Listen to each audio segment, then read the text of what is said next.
Welcome to Beyond the Hype. I'm Alfred Edmond Jr. with Black Enterprise, and I'm here with Rodney W. Jacobs Jr., who is the Assistant Director of the Civilian Investigation Panel for the City of Miami.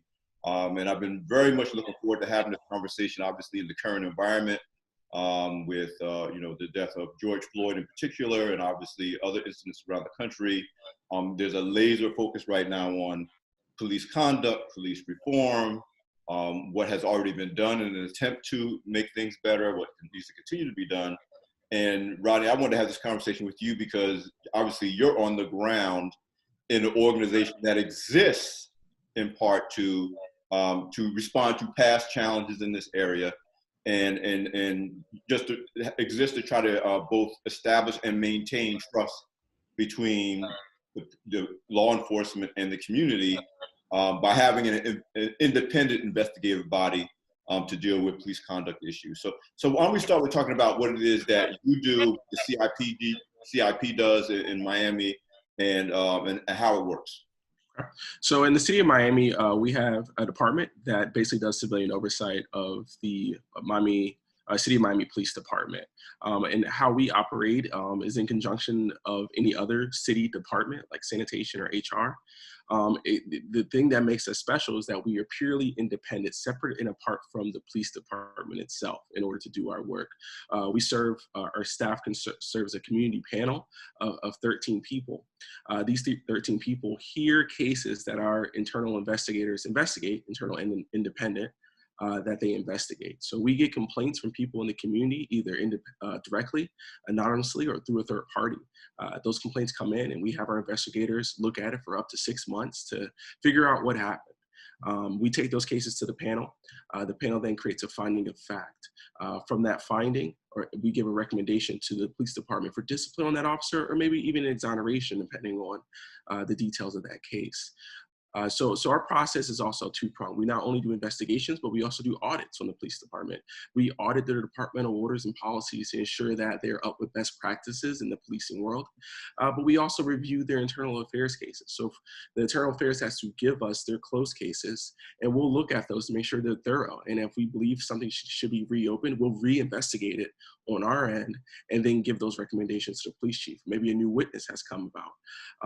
So I like to think our office is like the public internal affairs office, in that there's a lot of people that don't want to go to internal affairs for a multiplicity of reasons. Maybe they're fearful of retaliation, or maybe they can't make it to the police department. So we add an additional layer of opportunity as well as accountability and transparency to the process. So we get these complaints, we vet them, and we do our best to hold officers accountable.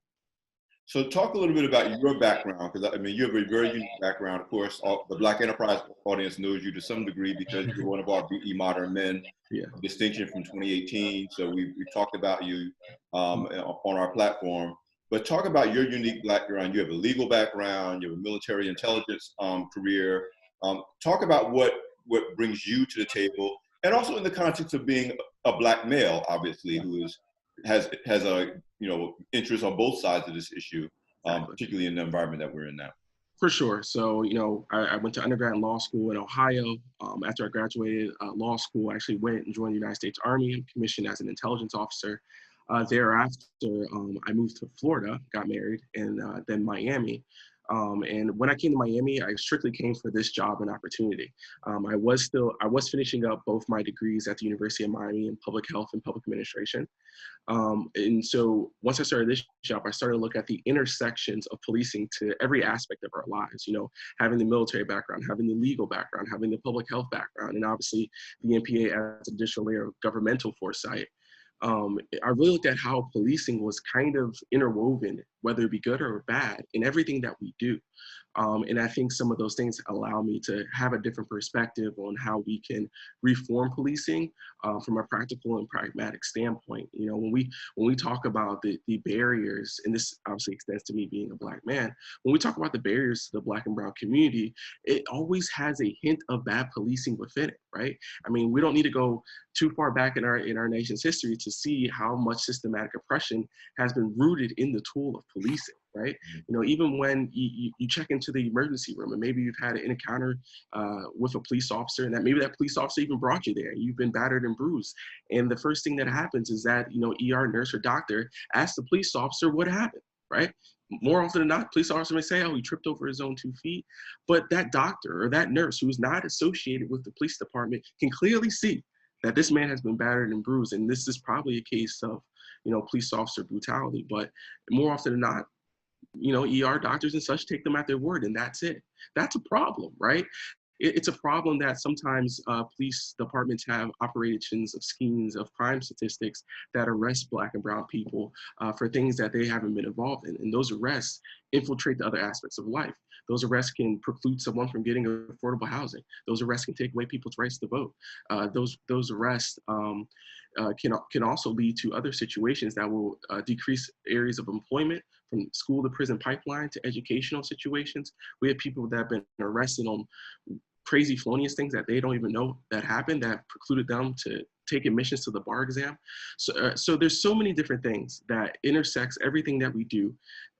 When bad policing happens, it becomes a public health crisis. And I think as a Black person, those things were interesting to me because I'm like, whoa, if America's all about the American dream and pulling yourself up by your bootstraps, well, you have this fundamental tool that seems like an impenetrable barrier to dismantling that systematic racism. So I think it's important on those levels to look at how policing can be reformed and taken out of these other professions where it should not exist. Now, the CIP, and during this conversation, we'll go into what it can do and what it can't do. But the CIP has existed since 2002. Just in my understanding of the history of the organization, you came in more recently, and in some ways is a round of improving the CIP, because some of the earlier years there was some dissatisfaction with how effective it was being. What did you see as the challenge of your team, your wave, if you will, since you've been on board, that to improve what the CIP does in its effectiveness? Right. Well, the revolutionary great change really started from my current director, Christina Bemu. She hired me on after she had been here a couple years. And obviously when she came in, there was a lot of turbulence. There was a lot of things that needed to be changed. And obviously people don't like their cheese moved. We know that. So she got a lot of pushback, but I think she got the department on an even level, like a good, firm, new foundation. And she's been since building it up from there. And so she hired me 3 years ago. We have a couple of investigators. We had a policy analyst. So I like to think that we're working a lot better, and it's really due to her leadership that kind of gotten us to this point. And obviously she's been in police oversight for a multitude of years, and she serves as a great mentor to me as well. So I think right now where the CIP is leaps and bounds to where it was at any point in history. We've been in, like you said, operating since around 2001, 2002. But I feel like more within the last 6 years or so, we've been really operating at full capacity to ensure that we're holding officers accountable. So talk to me about how you felt or how you feel when you look at the 8 minutes and 46 seconds that now is known around the world of what happened to George Floyd with Officer Chauvin. Since then, we've had, unfortunately, the killing of Rayshard Brooks in Atlanta, and you're on the ground in a city where, again, you're balancing the need for people to trust law enforcement or to be able to, but also the need to have at least some degree of disincentive and accountability for police, or accountability for police that may violate the powers that they've been entrusted with as law enforcement officers. And you're in the middle. And now you're watching what we've seen around the world, videotape of police overstepping, to put it mildly, their authority with regard to protecting the life of people. What was your emotional response as someone who has both a professional stake in what goes on and obviously a personal stake? Right. So, it's a two-pronged question. And actually, I spoke about this recently for the first time. So this is going to be like new information in some ways. When I heard George Floyd was first murdered, I didn't watch the video for almost a couple of weeks. And the reason for that is, we roughly get around 250 to 300 cases of police misconduct in our office. Each case comes with maybe 2 to 3 body cameras, which comes out to around roughly 3 hours of footage per case. So I log 1,000 or so plus hours in watching police brutality in some ways, or in most cases, against Black and brown bodies. So my mental quotient for Black abuse, I try to keep within a certain space unless I absolutely have to watch things. And I just do that for my own mental sanity, because eventually it can tug at you in ways that can be corrosive to your mental. And I try to limit that a lot this year. I hadn't did it in years past, but I've been deliberate to do it now because I think it's important.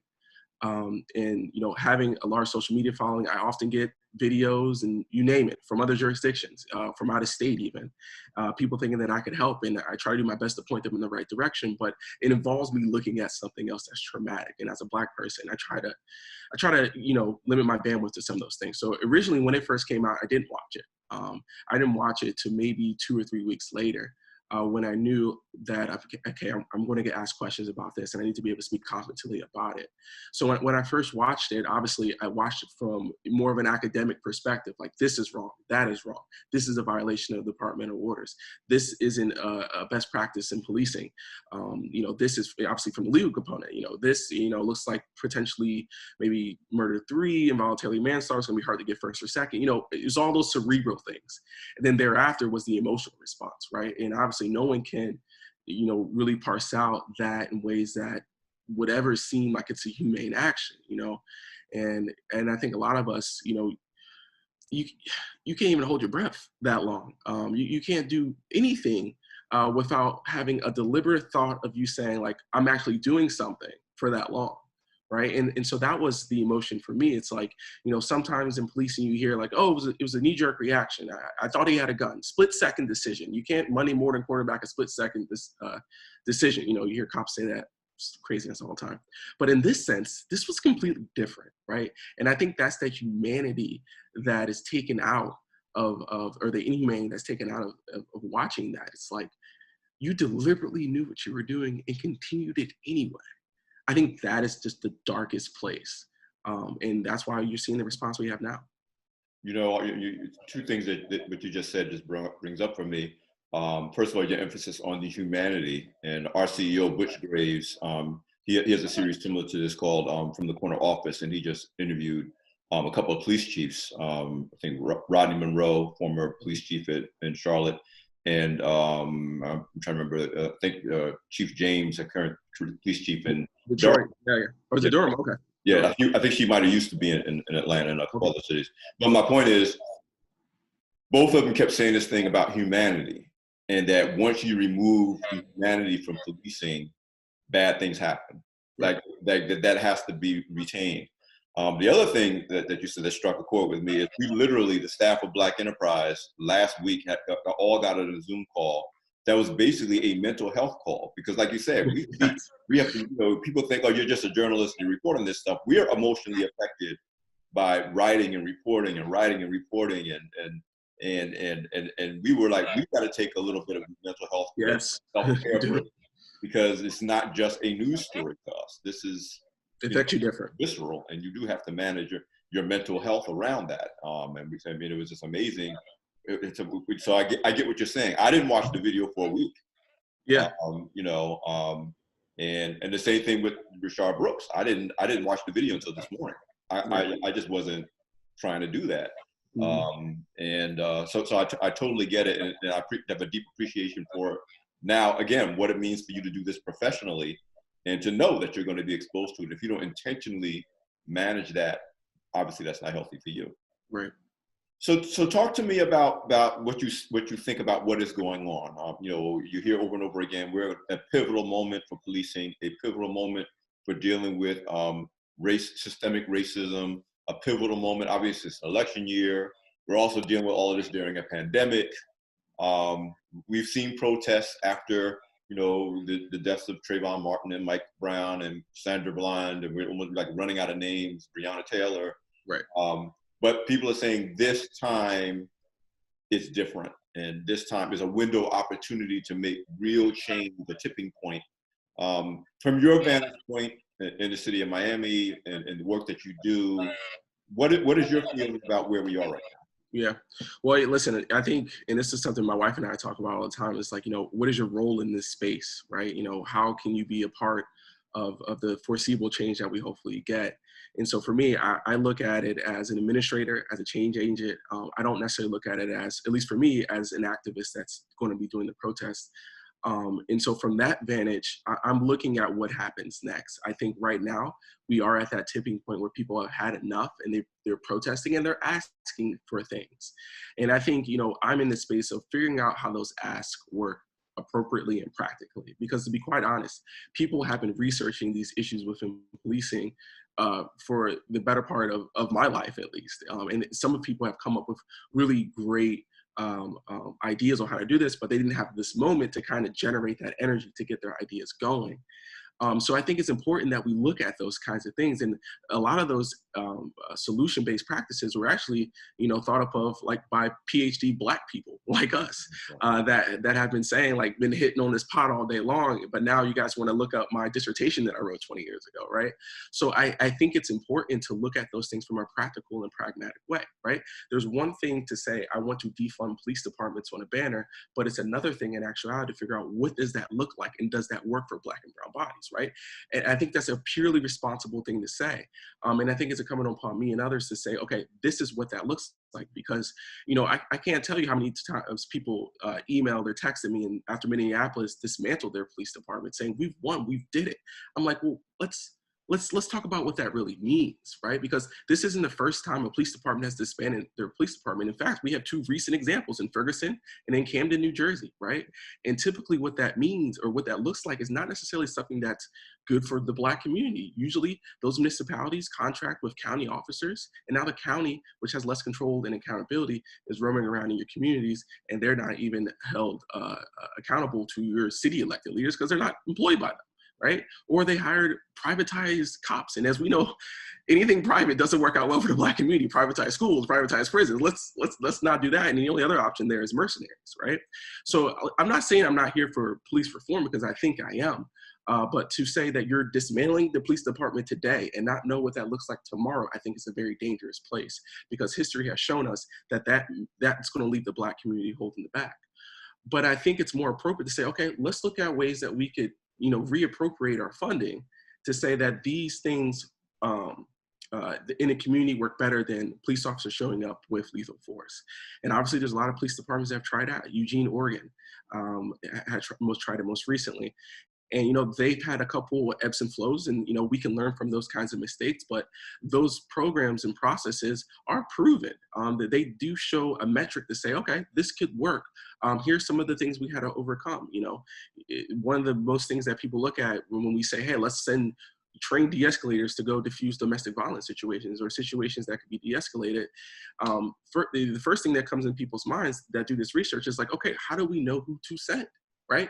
You have to look at the 911 calls. And if anyone looked at a 911 call recently, you know that people are hysterical, there's crying, there's screaming, and you don't know, you may not know who to send, right? And so I think it's important that we keep those things in mind. And we also have to make sure that doesn't derail the conversation of change, because people will distract you. We know that, right? Toni Morrison told us that the best.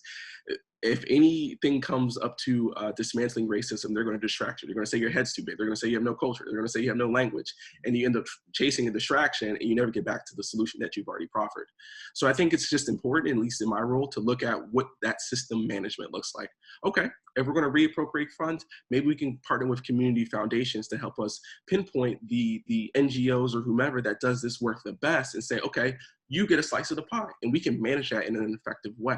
So I think it's about those effective solutions. I think it's about looking at this practically, because what I don't want to happen is that we generate all this positive and great energy, and either A, we get nothing for it, or B, we get something worse off than what we anticipated. Chief Monroe said that police departments' budgets got bigger because they were asked to do more and more things, which required more and more people and more resources. And that defunding is not necessarily about defunding the police, but about allocating resources to other things so that the police can do what they were trained to do and hired to do and they were chose to do. I don't know a policeman that likes to respond to domestic violence, disputes. I don't know a policeman, and I'm in the New York metro area, that likes to go into the subways and move homeless people out of the subway and not have a place to send them. So, Right. so again, slogans are easy, but like you said, at some point you got to say, okay, now what does this mean? What does this look like? And if we're going to take one thing away, what are we building in its place? And is it better than what we took away? Exactly. And that's something that's going to take time. It's not going to be as easy as even passing a law tomorrow. Talk about you have, again, professionally speaking, you have a dual challenge. Yes, the goal is to obviously have community that feel like there's a foundation for trust of law enforcement, but it's also true the other way around. Law enforcement, which obviously feels obviously tremendously under attack, in the current environment, and unappreciated maybe in general environments. Nobody likes a cop unless the cop is on their side for the most part. You also have to be seen as unbiased on both sides. In other words, as an independent body, you have to be seen as being fair to the very difficult job of policing, even if you take all the racial and brutality history out of it. How important is it for law enforcement, and how difficult is it for law enforcement to see you as fair to them, even as you're obviously trying to protect communities? Yeah. So, I mean, just like anything else, you need buy-in, right? No matter what job you're doing, you got to get it somehow. I remember when I first came to the department, I try to do my best to not only learn about the community, but understand the police perspective for what it's worth. And what I quickly found out, because I try to take things from a logical point of view, and usually, in the work that we do, 2 + 2 = 5, right? So I went to, police roll calls, and I went to patrol, and I thought that I could relate in ways because I was in the military, right? I feel as though in some ways the paramilitary organization kind of has the same thing. For me in the military, we understand that we're held to a higher standard and we have a higher calling. And sometimes on the battlefield, we have to give medical services to an enemy, depending on the Geneva Convention, right? So I understood it from that language, but that's not how police officers understand their role. And whether that role be right, whether it be wrong, that is their reality, right? So I had to come to the table with a reality that I didn't necessarily agree with, that a reality that may be somewhat insensitive, but that's where they were, right? So I had to meet them where they were. And from there, I had to just peel back the layers of understanding why you have this mindset, right? And, there's a lot of books written about this, whether it be The Thin Blue Line in New York or Us Versus Them, there is a real sensitive, defensive reality for police officers. And I don't know necessarily how to get over that, but I do know that it is open to behavioral change. And what I will say that those behaviors are changed due to good executive leadership, whether it be a police chief or sheriff, or just a willingness of people to adapt over time. I tell people all the time in the community that it's a two-way street. And this is why it's two-way, because police officers can't solve their cases without community trust, right? Last time I checked, people don't commit crimes in front of cops. It just doesn't happen. No one's going to rob you in front of a cop, right? So they need people in the community to come forward with information in order for them to solve their cases, right? And last time I checked, if your home is being invaded by a burglar, do not call me. I cannot help you. You have to call the police, right? So you need them. In some ways, they need you, but let's not take it too far, because we do understand that in some ways, crime shouldn't necessarily be linked to policing. So I do want people to understand that crime in and of itself should not hold up that a police department's effective or ineffective, right? I think crime is driven in our society for a multitude of reasons. And having a hard stance on law and order isn't necessarily a deterrent per se. So what I try to look at is obviously being as unbiased as possible, meeting the police officers where they are, kind of being the adult in the room to say, okay, I know you feel this way, but how about this? So what do you think about that? And really kind of getting them to understand that. And don't get me, as a 30-year-old, I was like, this is a dance. I'm just trying to figure it out. But I think there's good people doing this work all the time. It's like Obama said, in his, video maybe 2 weeks ago, it's about the best of us. It's about the best of us that are willing to kind of do this hard work, and that there's more faith in the best of us than the other people that are just, being on the fringe. So I do believe in that process. I believe that in the unbiased approach that we can be collaborative. And I tell police departments this all the time. Listen, if you're committed, to weeding out the bad apples, to weeding out the 1%, then we're on the same team. You know, I always come out like, yo, listen, we're on the same team. I'm interested in stopping bad policing too. And if you say that's what you're interested in, there should be no debate about the work that we're doing. Community oversight is just one tool, you know, and so, you know, there's some, you know, obviously people calling for community oversight because a lot of communities don't have them. There's no independent civilian oversight group in most jurisdictions. They're just not. They're still relatively rare. Mostly bigger cities have them, but it's not a universal thing. But to the degree that is one of the things that may help in this situation. What are other things that community oversight can't do, but you feel need to be added to this equation in order to eliminate the percentage of policing that's bad, to hold police accountable, to avoid the outcomes that we are seeing when we see George Floyd, or you know, or again any countless other names? What are the other tools? I mean, are we talking about a federal policing standard, which again both of the chiefs that our CEO talked to today felt like that was necessary? That it doesn't make sense to have a profession where the standard is here, you know, one place, and it's a different standard in another place, and it doesn't necessarily make sense that a person who fell short of a standard in one place can go over to the next town and get a job because the standards aren't universal. I mean, I don't want to put words in your mouth, but that's just an example. What are some of the things that you see people are calling for that you think would actually make your job easier in terms of improving policing in Miami or elsewhere? Right. So honestly, as a personal character thing for me, I always try to look at immediate wins, not necessarily like lofty hoop dreams. And I think there's a place for that, but that's not necessarily the place that I look in. So although I think federal standards are great, I don't know if we get that without numerous levels of litigation. And I think there's a place for that. Don't get me wrong, this is a big pie. I want someone working on federal standards.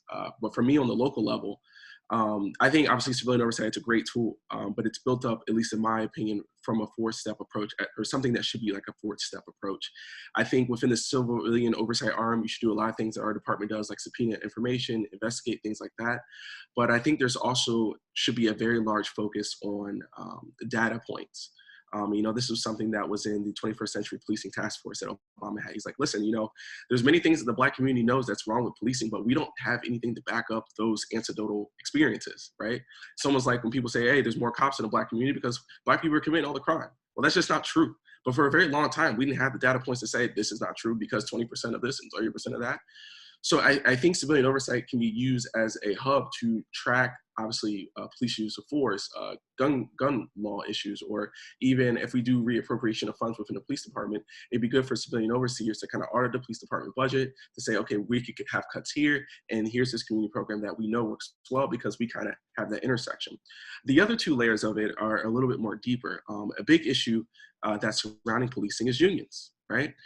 Collective bargaining on the local and state levels that make it increasingly difficult to weed out the bad apples, right?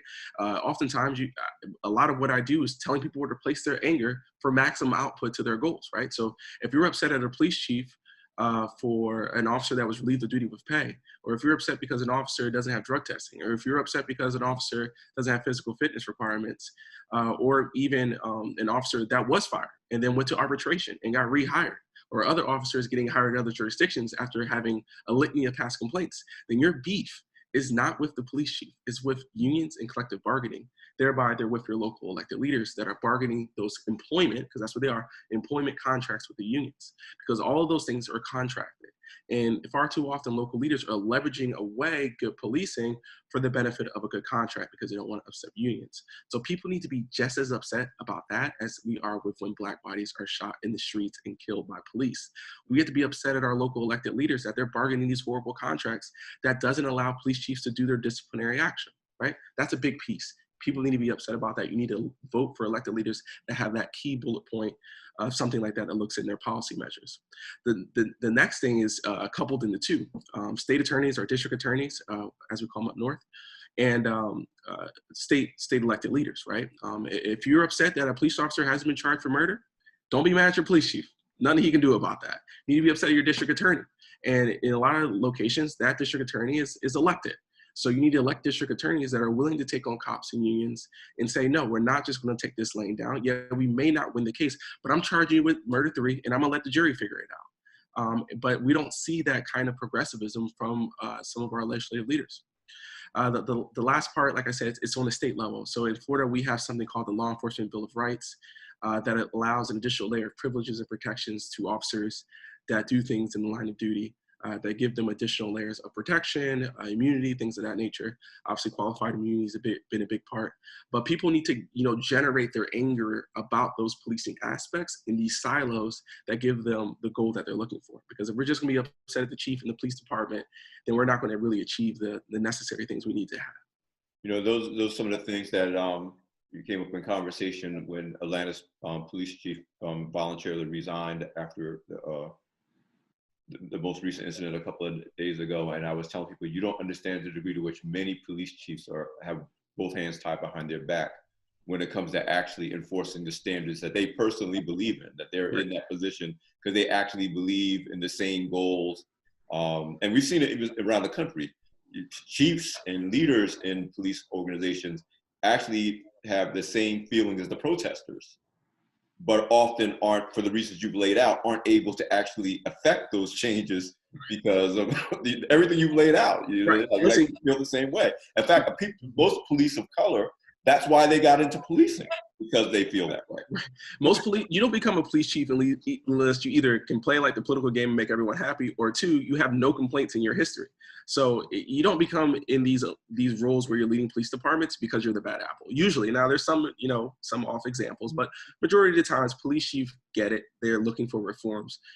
They are really looking to be professional officers. So in the time that we have left, what is your, and this could be both an emotional response, a professional response. You're obviously perfectly positioned to have credible insight into both on both wavelengths. What is your feeling about where we're going in the future? Are you optimistic? Are you pessimistic? Is it what do you see and how do you feel about where we are right now as a country, in terms of just dealing with these 2 majorly intractable or seemingly intractable things, systemic racism, both in policing and out of policing, and the relationship between police and the Black community in particular, people in general. And let me just say this, my one opinion I want to assert in this conversation. I've been trying to lay back and not get spoiled. My feeling and belief as a Black person, as a journalist, is that in dealing with white people and in white communities, the emphasis of policing is on preserving life. Like if you're forced to narrow it down to one priority, it's preserving life.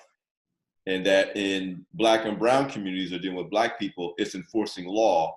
And if to enforce in law, I have to take your life, that's the priority. I mean, that's just the way I perceive it. And my one point of hope, if you will, is that simple shift in mentality, that in every situation, the preservation of life becomes the priority, no matter what community I'm in or what.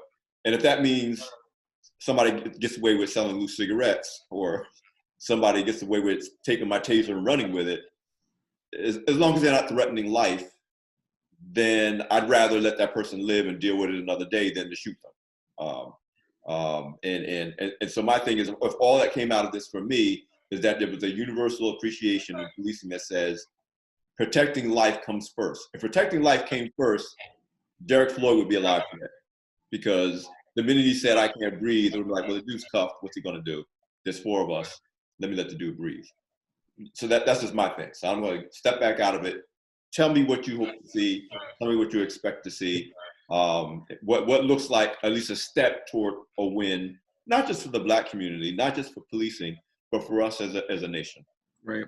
And, you're not alone in that thought. There's a lot written about, I guess, academically called like customer service policing, that typically if someone's calling you as a police officer, it's because they're having a bad day, right? No one's calling the police officer, everything is great. And that similar line of thought is the same if you were to call the customer service line because you had a bad experience at one of their stores. And typically within those situations, whoever's on the other end of the phone is just looking to make you the happiest person possible. Like, we'll give you free coupons, come back and visit us, right?